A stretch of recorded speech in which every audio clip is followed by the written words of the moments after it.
नमस्कार दोस्तों, स्वागत है आपका आज की वीडियो में। पहली खबर की बात करें तो रसिया का SU-57 अब दुनिया के सबसे एडवांस फाइटर जेट में से एक माना जाता है और ये एक प्योर स्टील्थ एयरक्राफ्ट है जिसे डिजाइन ही इस तरह से किया गया है कि रडार उसे पकड़ ही ना पाए। इसका सबसे बड़ा सीक्रेट उसके इनसाइड वेपन बे में छुपा है। मतलब ये अपने मिसाइल और बॉम्ब्स को प्लेन के अंदर रखता है, ना कि बाहर। इस चीज़ से उसका रडार सिग्नेचर बहुत कम हो जाता है और वो इजीली इनविजिबल बन जाता है। अब ये टेक्नोलॉजी इंडियन एयरफोर्स के लिए भी एक पोटेंशियल गेम चेंजर बन सकती है। रिपोर्ट्स के मुताबिक इंडियन एयरफोर्स काफ़ी टाइम से एक ऐसे एयरक्राफ्ट की तलाश में है जो सीड मिशंस यानी suppression of enemy air defence में इफेक्टिव हो। ऐसे मिशन में पायलट को एनिमी की टेरिटरी में घुसकर उनके रडार और मिसाइल लॉन्च साइट्स को डिस्ट्रॉय करना होता है और यहाँ स्टील्थ सबसे ज़रूरी फैक्टर होता है। SU-57 का डिज़ाइन इस मिशन के लिए परफेक्ट है क्योंकि ये डीप इनसाइड एनिमी जोन्स में जा सकता है बिना डिटेक्ट हुए। उसके सेंसर्स और एंटी रेडिएशन मिसाइल सिस्टम उसे रडार सिग्नल्स ट्रैक करने और तुरंत अटैक करने की कैपेबिलिटी देते हैं। इंडिया ने रसिया के साथ पहले भी FGFA प्रोजेक्ट पर काम किया था जो इसी SU-57 प्लेटफॉर्म पर बेस्ड था। अगर इंडियन एयरफोर्स फ्यूचर में SU-57 को अपने फ्लीट में इंक्लूड करता है तो इंडिया की एयर स्ट्राइक कैपेबिलिटी और बॉर्डर सिक्योरिटी दोनों एक नए लेवल पर पहुंच जाएंगे। अगली खबर की बात करें तो इंडिया और अमेरिका के बीच डिफेंस कॉर्पोरेशन एक नए लेवल पर पहुंचने जा रहा है। US एयरफोर्स अपना world famous B-1B lancer bomber India में होने वाले एक बायलैटरल एयर एक्सरसाइज में भेजने वाला है। ये सेम बॉम्बर है जो लॉन्ग रेंज प्रिसीजन स्ट्राइक के लिए जाना जाता है। एक्सरसाइज में इंडियन एयरफोर्स अपने SU-30 MKI, राफेल और तेजस MK-1A जेट्स को डिप्लॉय करेगी, जबकि अमेरिका अपना B-1B लैंसर लेकर आ रहा है।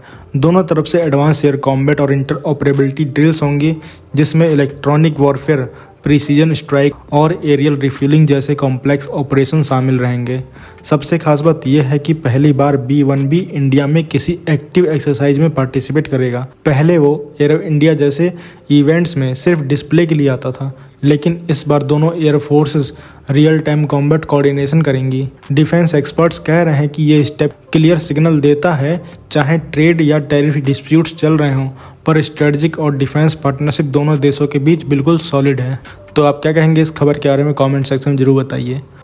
अगली खबर की बात करें तो जर्मनी की थाइसन ग्रुप मरीन सिस्टम एक बड़ी पार्टनरशिप के जरिए अपना सी स्पाइडर एंटी टॉर्पीडो अब इंडिया में बनाने की तैयारी कर रही है।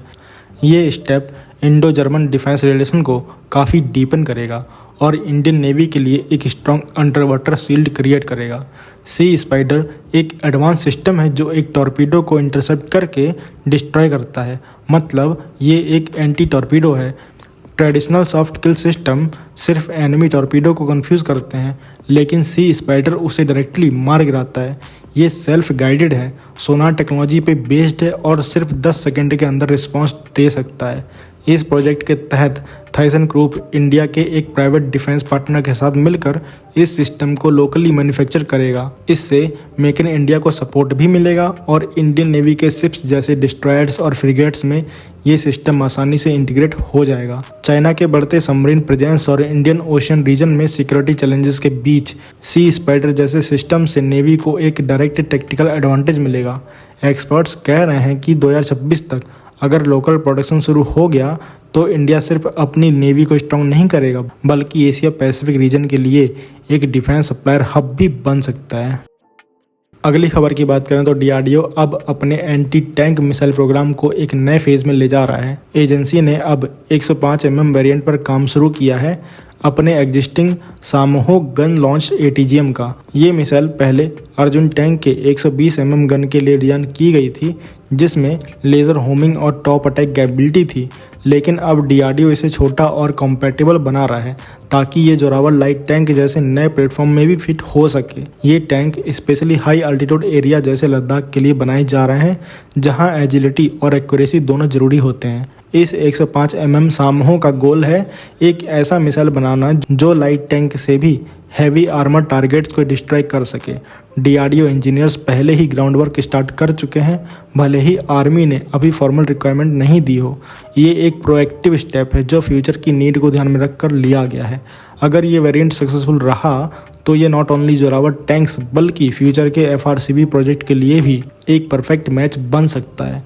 ये मिसाइल एक और एग्जाम्पल है कि कैसे इंडिया स्टेप बाय स्टेप अपनी इंडिजिनस डिफेंस टेक्नोलॉजी को ग्लोबल स्टैंडर्ड तक ले जा रहा है। तो आप क्या कहेंगे इस खबर के बारे में कमेंट सेक्शन में जरूर बताइए।